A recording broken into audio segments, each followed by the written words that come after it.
Hibahkan tanah itu ada 11 orang. Nama-namanya masih ada. Itu bisa catat.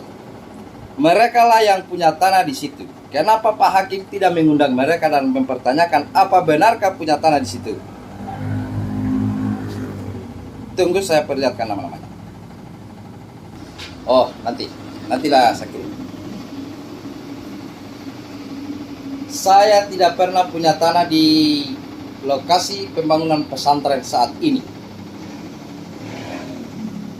Surat berita acara ditolak.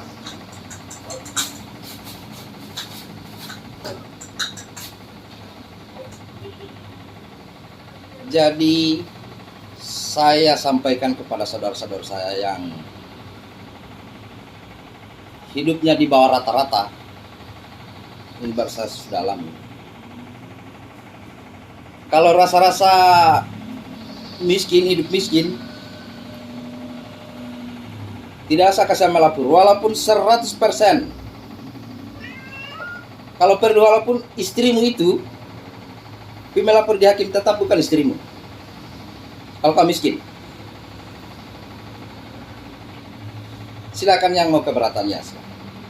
Atau Pak Hakim yang mengeluarkan putusan keberatan, ya saya tanya dulu Pak Hakim, apa boleh mengeluarkan putusan tanpa meninjau lokasi, tanpa memanggil tergugat, langsung mengeluarkan putusan? Apakah putusan itu diambil setelah orang mimpi malam?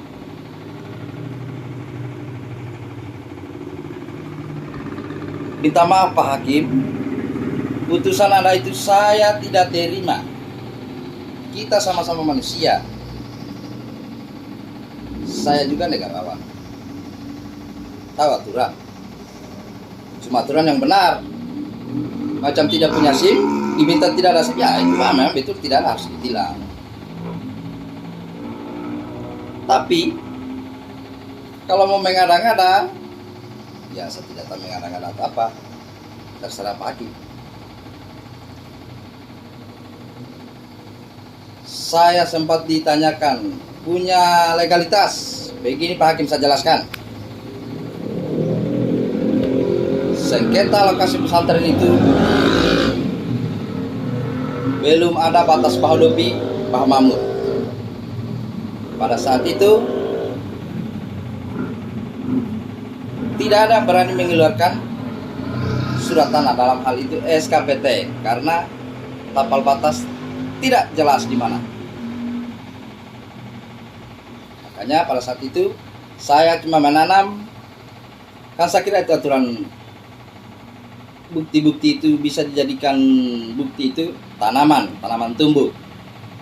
Jelas sudah tahu? Bukan cerita orang yang mana bercerita bilang sudah berdiri pondasi pesantren baru kami menggugat. Lah itu tadi foto. Saya sudah menggusur, baru datang gusur lagi. Jadi minta maaf Pak Hakim, tanah pembangunan pesantren tetap tanah saya. Saya tetap ambil. Karena putusan Anda entah keliru atau kesasar, saya tidak tahu. Nanti bikin putusan baru, sidang baru lagi, cuma tidak ada uangku.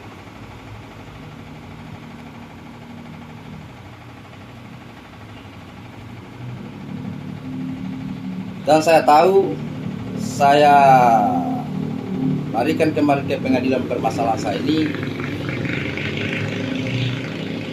karena ya dianggap hakimnya wakil Tuhan. Ini hakim jangan main, mewakili Tuhan di dunia. Pantas hakim-hakim kesana ini yang vonis kasus timah 6 tahun. Ada yang membunuh, vonis bebas. Jadi kalau bisa 25% saja kita percaya hakim sekarang. Mending lihat kepolisian cepat diatur. Kalau di Polsek selesai itu, tinggal ditanya, mau ganti atau tidak? Ini Pak Hakim, mundur sampai belakang. Pertanyakan semua apa pernah menanam. Ya saya masukkan yang saya gugat kembali Pak Hakim. pertanyakan di mana penggantinya yang saya pernah dijanjikan.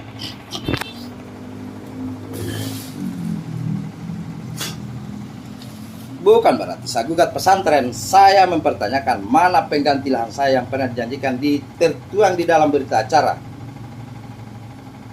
Lalu Pak Hakim pertanyakan mana surat-surat saya.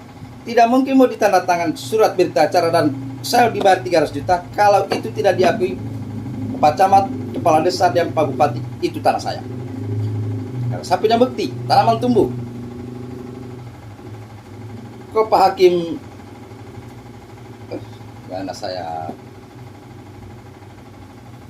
salah diri saya Pak Hakim. Jadi minta maaf Pak Hakim, saya sudah tidak percaya dulu sama Anda. Saya coba ke DPR untuk meminta keadilan. Kalau Pak Hakim, putusannya Pak Hakim kan di situ tertulis sudah ada penggantinya. Tolong Pak Hakim tunjukkan di mana penggantinya itu. Bahkan saya punya SKPT, tunggu sambil. Ini surat tanah saya, SKPT. Yang pernah yang sudah ditandatangani. Almarhum.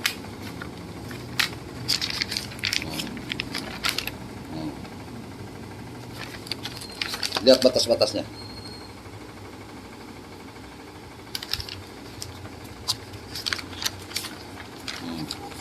Saya tidak bohong.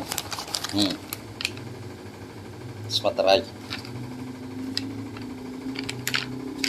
Nomor ada.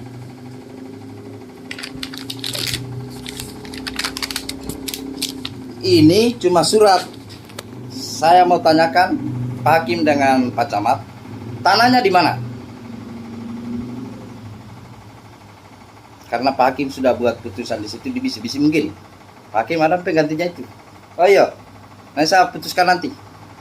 Biar bahas sudah digantikan. Itu suratnya tadi ada. Sama tanya, Pak Camat yang terhormat, yang mulia. Tanahnya mana?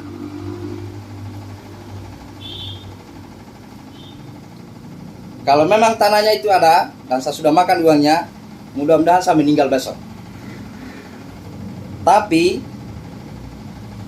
kalau memang tanahnya tidak ada, mudah-mudahan yang mengeluarkan putusan dan yang menyampaikan bahwa tanahnya sudah digantikan akan dilaknat Tuhan dan cabut nyawanya. Ini hari Jumat. Saya tidak cerita bohong. Pak Hakim yang paling penting itu analisa. Maksudnya hati nurani. Tidak mungkin saya masyarakat kecil berani melaporkan 3 pemegang wilayah, kepala desa, camat, dan bupati, kalau saya mau mengada-ngada. Tapi karena saya merasa benar, saya berani. Di situ Pak Hakim bisa berpikir dulu. Tidak ada juga kalau saya ajar Pak Hakim.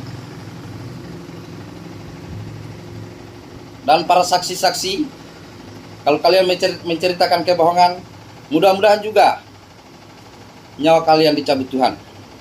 Amin. Wassalam. Sampai ketemu di pengadilan DPR.